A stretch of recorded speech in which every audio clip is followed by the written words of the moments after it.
From the start, sinabi ko na sa mga nagplano, okay, include me in your plan, kaya may sasabihin ako, hindi man ako inibita. At anyway, ito ang point ko.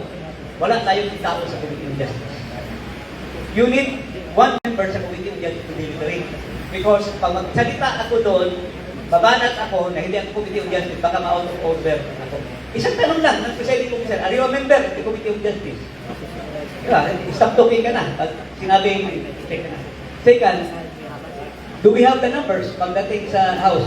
Can we get 1/3 vote? Wala. Alam nyo naman, we were not warned yesterday that the main purpose of one or two or three of that is to file an impeachment para wala nang ma-file within 1 year. And we know from the start, it was predetermined. It was destined to fail. At yung isang impeachment na pinapirma ko, pero hindi ako pumirma, pero question ko. Highly questionable, dalawa. 1, 2, 3, 4, 5, 6, 7. Item number 7. Ang isang impeachment complaint na dapat daw si BBI i-impeach because she gave confidential fund to BP Sara, Office of the Vice President, which is unconstitutional. Ano ko gago? Pipirma ko doon. Kung pipirma ko, as if I was already filing an impeachment complaint to BP Sara. Because i-recognize na doon na unconstitutional yung pagbigay kay BP. Okay, tatamaan ng Presidente, pero tatamaan din ang Vice President. And I explained already there in the plenary. Nung tinanong yan ng mga makabayan, it is not proper to say that there is no item. Because what you are claiming here is an augmentation. We are not talking of augmentation. It is a new item taken from the confidential funds of the President. Kung augmentation yun, bawal talaga. But new item yun, yung pumasok. I was able to explain that on the floor. Kaya lang, hindi nila i-pick up. Hindi din ako i-pick up ng media kasi meron talaga silang version. So, yun yung question. Item number 7 is highly questionable. Another question na ako.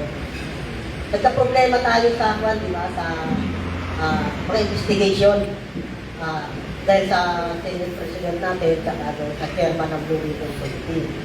Marami na rin senador ang hindi na kontento sa ginagawa ni Lacson at saka ni Soto. Ang tanong ko lang po, meron tayong siyam na senador doon. Wala ba tayong tinatawag na effort na makuha yung edukat na natin sa majority para makawakan natin yung Senate kung maiba din kay Senador Marcoleta. Actually, even the man on the street is dissatisfied with the present investigations ongoing. Hindi satisfied yung tao, kaya bumabagsak yung ratings ni Presidente. That's the real reason. Hindi satisfied sa ginagawa ng Blue Ribbon, hindi satisfied sa ginagawa ng Ombudsman. Imagine nyo, doon nag-iimbestiga sa Davao, nandito naman yung mga flood control project sa Luzon, Metro Manila. It is really a matter that belongs to the Senate. Mga senators lang ang pwede makadecide yan kung pwede nilang palitan ang kanilang Senate President or ang kanilang mga chairman. For us, we just hope and we just pray na mag-change ang leadership because sa totoo lang, sino bang naniniwala sa investigation niya? Walang naniniwala, kapatawa ng tao. Kahit ako mahilig ako magtanong. People are laughing at the investigation. At klaro na, may sinabi na yung latest, di ba? May bagong exposes, may bagong information na lumalabas. Wala man ng klaro na investigation. So, magre-react tayo dito mga kabayan sa revelasyon din ni Congressman Isidro Ungab. Kaya yung dahilan mga kabayan, bakit po inatras po yung pangatlong impeachment sana na ipa-file nila Atty. Topacio, nila dating Congressman Mike Defensor, yung Magnificent Seven na hindi nga po nila tinuloy dahil sinabi nila na merong nag-back out na congressman nga na posibleng mag-endorso nga. At ito, pinaliwanag ni Congressman Isidro Ungab na kaya nila inatras kasi wala po sila talagang numero mga kababayan dito po sa Kongreso, no? At alam naman po natin na ang impeachment ay hindi lang talaga ito issue ng legal mga kababayan, no? Or judicial, kundi political talaga. At ito naman po yung problema ngayon dito mga kababayan dahil wala po talagang numero, no? Walang mga congressman na solid na sumuporta dito, no? Na antay dito or lalaban dito sa administration kasi mostly ay kapartido, kalinya ng administration. Kaya sinabi dito ni Congressman Ungab doon pa lang sa House Committee on Justice ay hindi naman po siya membro at wala po siyang karapatan doon mga kababayan na magano kasi hindi po siya membro, no. Kailangan member kasi kailangan ka doon na magsalita at kasama ka doon sa kanilang mga meeting, no, or sa hearing mga kababayan. At bagay na nakikita natin, na obserbahan natin yung ginawa nilang House Committee on Justice hearing, no, sa determination ng sufficient in form and sufficient in substance na kung saan sila lang din po yung nandoon, no. At kitang-kita naman natin kung sino-sino yung mga very vocal na talagang gusto nang patayin yung impeachment complaint laban kay President Marcos Jr. At isa na nga po dyan, itong si Congressman Benny Abante, no, from the start pa lang nung sa pag-determine pa lang ng sufficient in form ay gusto niya nang tapusin. At pati sila Congressman Rufus Rodriguez, yung mga kakampi nila mga kabayan, makikita natin yung mga kasama nung sa Quadcom, sila rin po yun, no, yung mga dating kaalyado or mga ka-close, no, nila House Speaker Martin Romualdez na mga congressman. At hanggang ngayon ay nandoon pa rin naman po sila at syempre yung House Committee on Justice Chairwoman, no, na si Congresswoman Louise Tron na kung saan ay very dating House Speaker, no, very puri, no, yung kanyang mga sinasabi noon na mga AIX, mga ayuda dahil kay dating House Speaker Martin Romualdez. Sila Garin na talagang pro-administration, no, sila Congresswoman Janet Garin. Kaya wala po talaga mga kabayan kahit mag-file ka po ng kahit ilang impeachment complaint kung wala ka namang numero na mga congressman dyan na talagang susuporta sa'yo ay wala rin silbi. Kaya ngayon naunawaan na po natin, no, kaya inatras nila dahil wala rin naman silbi, no. At itong impeachment complaint na dalawa, yung una-una, yung kay Attorney De Jesus na impeachment complaint ay parang tactical lang po nila, no, para hindi ka na makapag-file ng another impeachment sa susunod na mga buwan, no, kasi one impeachment 1 year every year per person lang, per impeachable officer. Yun lang man po yung nakalagay sa ating batas mga kabayan. Kaya yun yung ginagawa nila.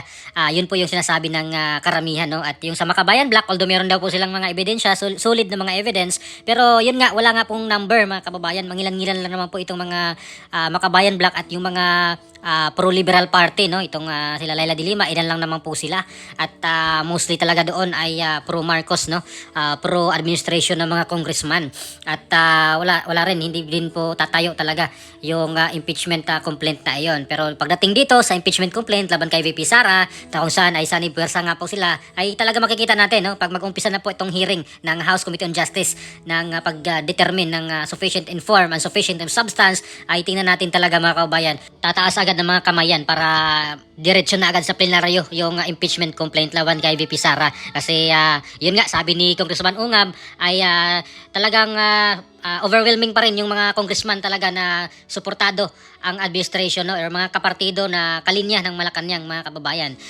Marami pa rin po sila at yun po yung posibleng direksyon talaga nito, no, mga kababayan. At sa aking opinion, malinaw naman po yan mga kababayan na talagang i-impeach talaga nila ulit si VP Sara dito sa lower house, no, sa Kamara at i-forward agad nila yan doon sa Senado, no, bago mag-recess ng Kongreso mga kababayan at magre-resume yata ito ulit sa May 2026 na mga kababayan. So tingnan natin, no, at kung matuloy mapunta ito sa Senado, itong impeachment complaint laban kay VP Sara, kailangan naman ng 2/3 ng mga senador ang kailangang pipirma, no, or boboto para ma-impeach itong si VP Sara. So sa ngayon meron pong 24 senador, no, mga kababayan, so kailangan ng 2/3, so bali 16 na mga senador ang kailangan nilang makapirma, no, or boboto para ma-impeach si VP Sara. So sa kasalukuyang standing, no, ng Senado, nasa 15 na mga senators itong nasa majority at 9 naman na senador itong nasa minority group mga kababayan, no. At tingnan natin kung may talagang lulundag pa, no, na isa, kasi isa na lang yung kailangan lang senador para maging 16 po sila, no, doon sa majority para ma-impeach itong si VP Sara sa Senado. Pero I doubt mga kababayan dahil sa May 2026 exactly 2 years na lang din po, no, para sa 2028 presidential election at yung mga dosing senador dito na mga re-electionist, yung mga may balak pang tumakbo no sa 2028 pagka senador ay sa tingin ko ay titimbangin din nila yan mga kababayan yung kailang mga galawan no para hindi po sila masira dito sa kailang mga ambisyon na muling tumakbo sa Senado sa 2028 dahil tingnan natin yung nangyari nga noong sa alyansa noong 2025 ay medyo nahirapan po sila mga kampanya dito sa Mindanao no mga kababayan at yung mga re-electionist nila, yung mga incumbent senator nila na tumakbo nung sa alyansa group ay hindi po nakapasok no sila Revilla, sila Tolentino at yung mga baguhan nilang mga senator sila mga senatoriables nila pati si Manny Pacquiao nga ay ligwak mga kababayan. So baka yun din po yung danasin nila no itong mga senador na hindi mag-iisip no dito sa kanilang